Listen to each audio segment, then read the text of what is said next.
Hey, what's up everybody? Thank you so much for tuning in. This is just a quick little warning before the video starts. I didn't do this before. I talk a lot about suicide and self-harm in this video, so if you are triggered, please just know that this video will contain a lot of that, or some of that. Just know.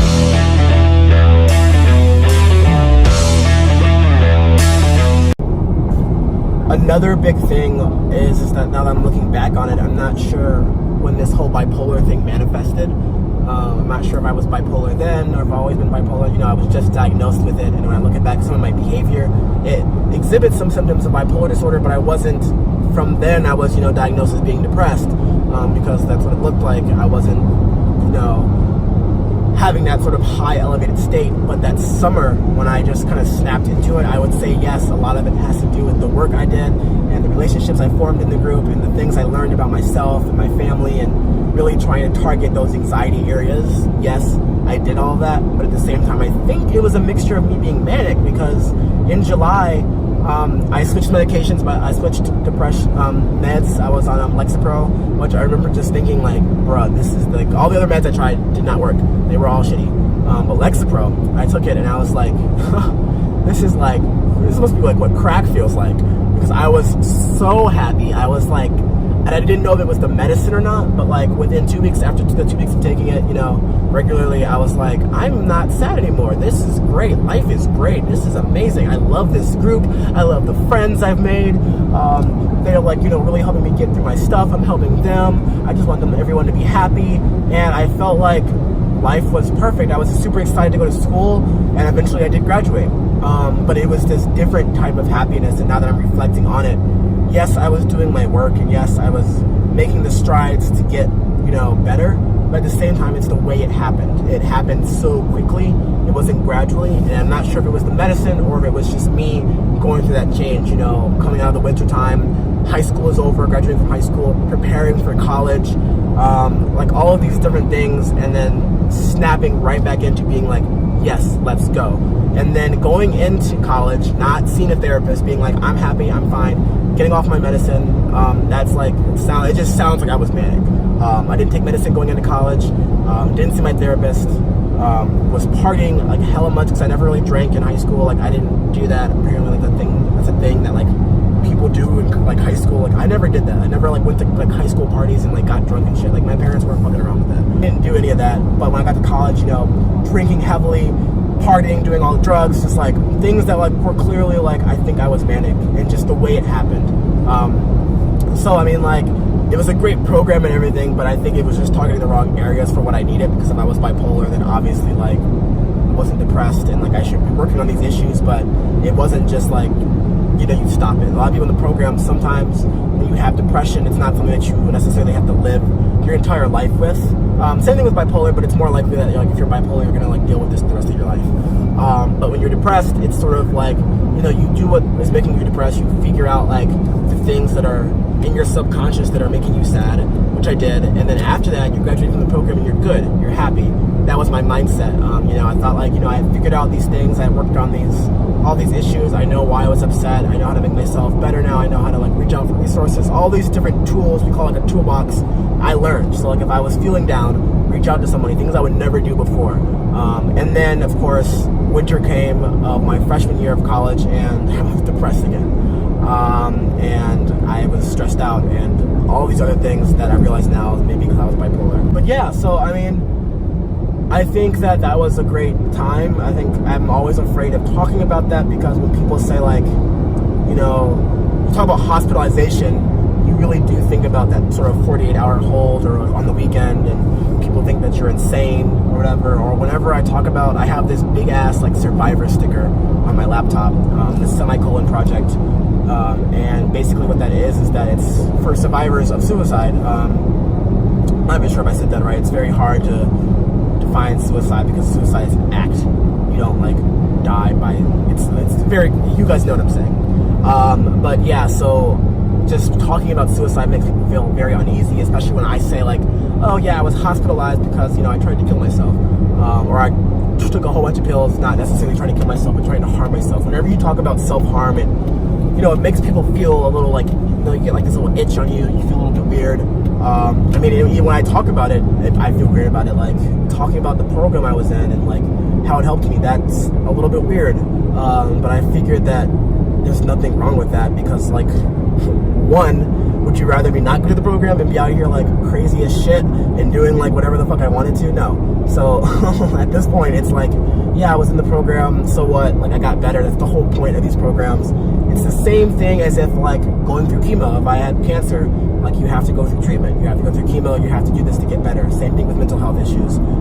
I was hospitalized for 4 months in a partial hospitalization program because I needed to get better, and that was my treatment. And I did get better, and things were good after that. So I think that's just something that in our society, like, we hear hospitalization anywhere, and it's just like automatically like, you can't do this. You can't, like, people walk on eggshells around you.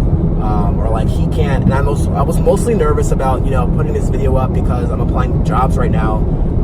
And at this point, I just like don't care, because if I can't live my life, tell my truth, then I'm gonna end up being like worse than I am before. I need to surround myself with people, surround myself in environments, work environments, friendships, relationships, anywhere that people don't, necessarily care about that, because I'm the same person. None of my friends were like, oh, he tried to like kill himself and he's in his hospitalization program and we can't talk to him, which is like, I've had people who've done that before. I've had people who have stopped talking to me because I look like I'm insane.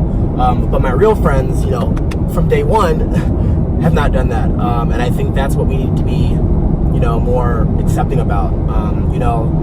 Telling people that like, hey, I've gone through this, I was in this program, and like, so what? I'm not insane. My friends, they came to my graduation at the program, they were there for me all the time, and they don't see me any differently. It's not like, I feel like sometimes it's an elephant in the room. I still do feel that way, in that like, we don't talk about it, but there's nothing to talk about. And I have to realize that, like, I was in this program, I'm out the program, I'm still dealing with stuff, but I'm not anywhere near where I was.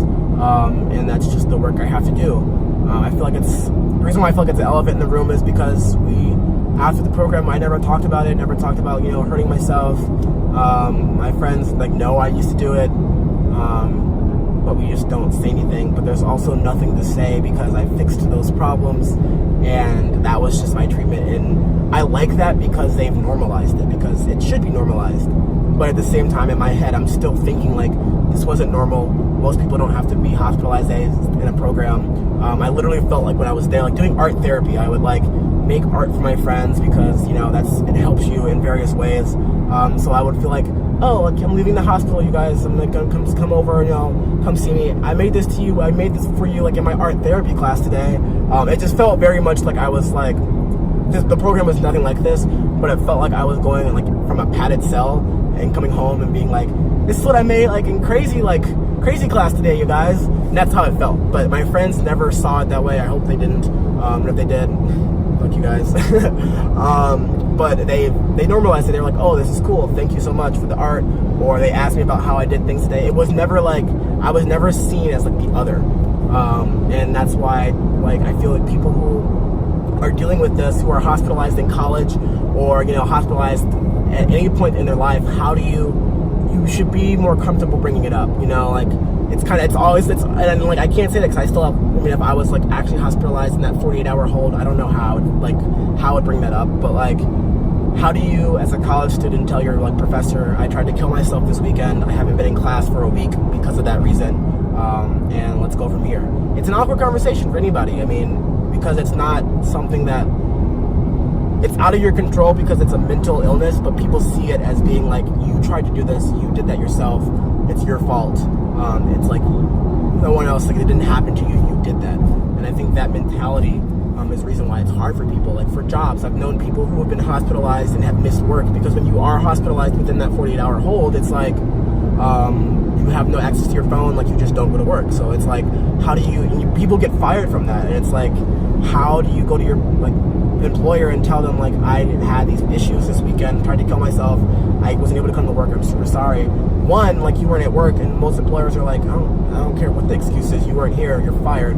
Two, it's like, how do you tell your employer who you're supposed to be responsible for, like, you're supposed to be responsible for this work, you're supposed to be doing these steps, And like, if you have these issues, they're gonna think that like, oh, well, you can't work here because like, we can't have you like trying to kill yourself every week and then just not being at like work. And that's not the case. Like this happened to me. Like some people, yes, they have more problems if they take time off of work. But like for me, I was hospitalized my senior year of high school. I'm a senior in college now. I have not been hospitalized since. But like when people would hear that, if an employer were to hear that, they're gonna be like, well, I don't know if I want to hire you because like, what if you have another freak out, or what if you bring a gun to the office and try to shoot everyone up? And it's like, that's not like mental health. That's not people who deal with mental illness. One, they're mostly not violent.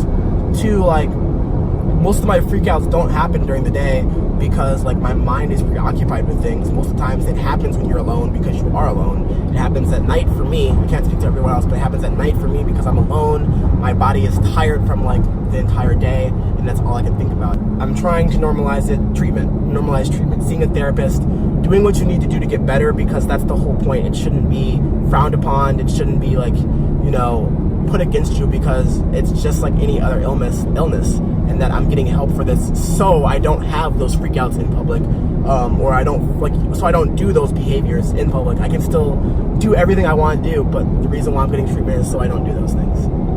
Like seeing a therapist. Like I remember in elementary school, I was terrified of telling everyone like, I see a therapist once a week. Well, you know what? I need to see a therapist, because if not, I'm gonna end up I'm gonna have to delete that part. That's my little ramble for today, you guys. Let's normalize the medical treatment for mental illness, because it's just like any other illness, in the sense that like, we're just trying to live out here, and when you need help, you need help. And if you don't do help, if we can't get help, then like we end up dying, just like any other illness.